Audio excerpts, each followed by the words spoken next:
Good afternoon, pirate families. Today is Friday, October 30th, and I wanted to take just a moment of time to provide you another important update. As we've experienced a pretty challenging week in terms of COVID. Definitely gonna be honest with you. This has probably been the most challenging week since we started down this journey, and wanted to share details of what we've been dealing with. I know I have been sharing information along with principals through emails, but just want to kind of touch on that and talk about some of the challenges that we're going to be facing from here on out. And just to be, once again, very transparent and upfront with where we expect to be heading and what you need to expect as parents as well. So this week we started with the student case at the high school, worked through that, had to quarantine several individuals, both in classrooms and from athletic teams as well. And we also had a Pathfinder teacher uh, who tested positive. It was in a small contained learning environment that included about 4 students who had to be quarantined, along with 2 paraprofessionals as well. And as many of you know, just yesterday, which was Thursday, October 29th, we had another Pathfinder teacher share the news that that individual tested positive. And as a result of that, we had to have 5 teachers be quarantined for the next several days, probably up to the next 14 days, still working alongside the health department to solidify that. But also we have 37 students that we're reaching out to, and then the principal, Mrs. Sandula, as well. And it's unfortunate, but these are the instances that we knew were going to unfold. And alongside that, just recently, we were informed that a country elementary teacher has tested positive as well. This is a learning environment that only has 9 face-to-face students because the other 17 students or so are part of the Pinckney Virtual Academy. But this individual, alongside the 9 students, are going to be quarantined. And thankfully, in that environment, no other staff members are being impacted. And this is the challenge that we're facing. And this is the result of the increases that we're seeing and hearing throughout our local Livingston County. We see it in the state, nationally, and it's definitely starting to make its way here in Pinckney Community Schools.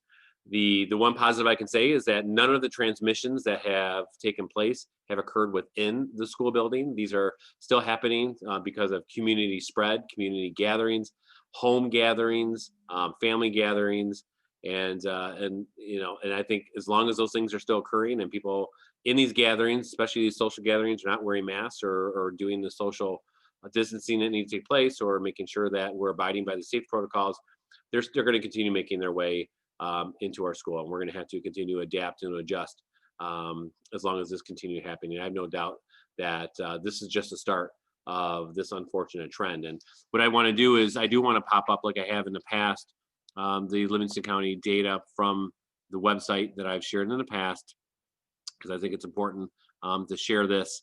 And as you see there on your screen, the rate of infection is 5.8, and we've been hovering generally in the 3% for some time. It spiked to about 6% earlier this week, and then is holding steady at about the 5.8% range. But what I want to share that's really more specific and probably concerning in terms of Livingston County are the graph down below, which is the cases per million, because you can see the trends that are occurring. And just in this past few weeks, you can see this stark spike occurring. And what's concerning from the health department is not, the spike is here, but it's staying steady and consistent at this high rate. We've seen spikes before, but then you've seen kind of a progressive decline there. But with this current spike that we are experiencing, you're seeing a little bit of increase, but also it's just holding steady. And I know some will say, well, this is just a result of more testing. And this graph you see above is the daily rate of test, and it holds pretty steady. I mean, you're going to see a little bit of increase, but nothing that matches the increase here. So the health department is pretty confident saying that this is not as a result of just an increase in testing. We do know that there is more readily a test readily available, obviously, but the spikes we're seeing is just more of an infection rate. It's more people being infected by the COVID virus, and so obviously we're feeling the impacts here in school as well. So just wanted to share that with you, and I'm going to continue just making sure to remind everybody to do everything we can to help keep everybody safe, screening our kids at school, wearing our mask here, and making sure we're washing our hands and doing everything that's within our control to keep everybody safe. But I'll be honest with you, the biggest concern that I have here as superintendent is not only obviously the virus. I want people to stay safe and healthy, but it is the stress that this is putting on human resources. Human resources has always been a challenge, especially when it comes to substitute teachers and bus drivers, and just making sure we have enough people to keep the organization running each and every day. And as we are losing valuable resources, and just as I stated here at Pathfinder, we have 5 teachers being quarantined just from our latest result of a positive test, along with the principal. And that puts a strain on keeping a safe and healthy and just an efficient running school building.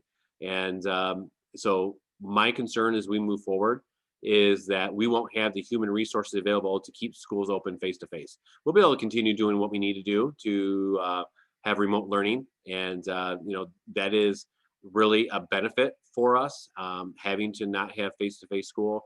But I know other districts have been running into issues with transportation because they've seen numerous bus drivers have to stay home because of the illness, and there's absolutely no substitute bus drivers anywhere, and so canceling transportation and obviously losing valuable staff is going to be a reality we're going to have to contend with. So I say that just to make it known that prepare for future school closings. Not only because of the contact tracing we have to do, which is what we took us all morning to do to deal with the latest positive results that we've had, but also the concern that we may not have enough teachers to teach effectively and to keep our kids safe with supervision.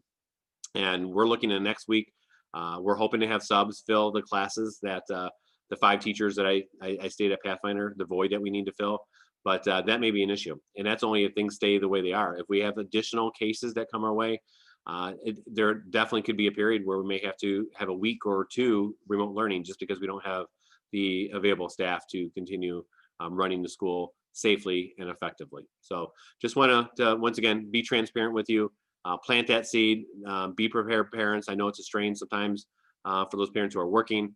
For the most part, hopefully most middle school and high school students, they are old enough to maybe be at home alone. But I know as we go from K-6, if or when that has to happen, that's definitely a strain on families and those working families especially. So we understand that, but this is something that's we're going to have to do.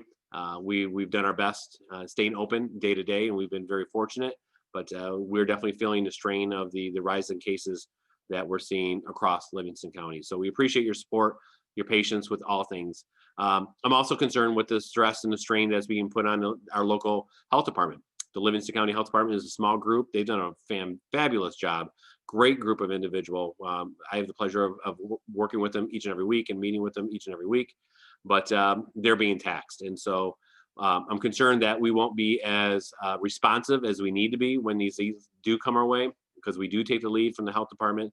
They make personal phone calls to each and every family that has been quarantined. They send letters out, and it's a struggle right now. And if this continues to grow and escalate, that's definitely gonna be a challenge for them. So we're just gonna have to continue working together, extending grace, being patient with one another as we do the very best job we can throughout this very unique and challenging school year. Speaking of next week, I want to just make sure everybody knows that next Tuesday is not only Election Day, which is a very important day here in our nation, and obviously everybody else is. Please make sure if you haven't already done so, go out and vote. But for our kids and our students, it is a day off for them. We are engaged in professional development here as professional educators, and so our teachers are going to be busy working.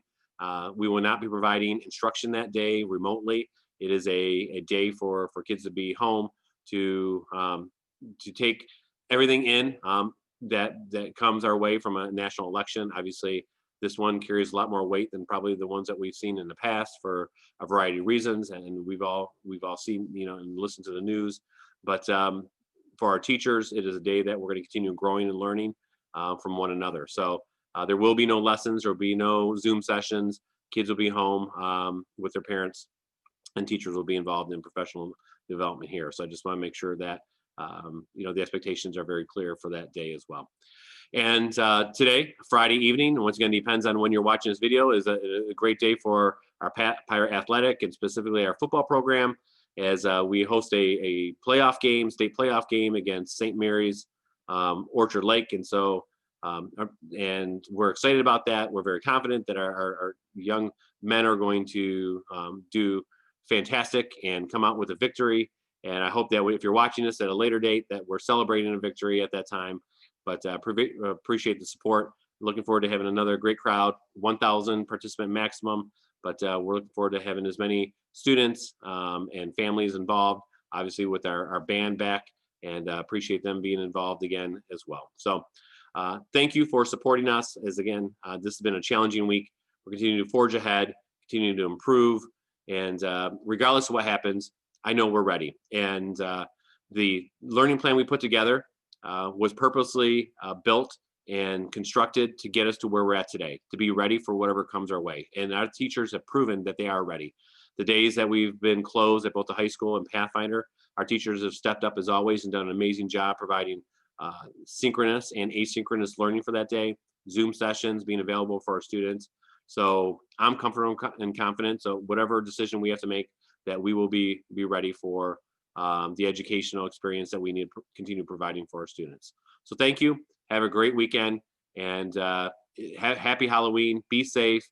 Have fun with your families. Be mindful of the safety protocols that still need to be put in place, because we want to keep our students safe and healthy, and our staff, and bring everybody back as much as we can next week. So thank you. Enjoy your weekend, and go blue, go green, whoever you're rooting for on Saturday as well. Thank you.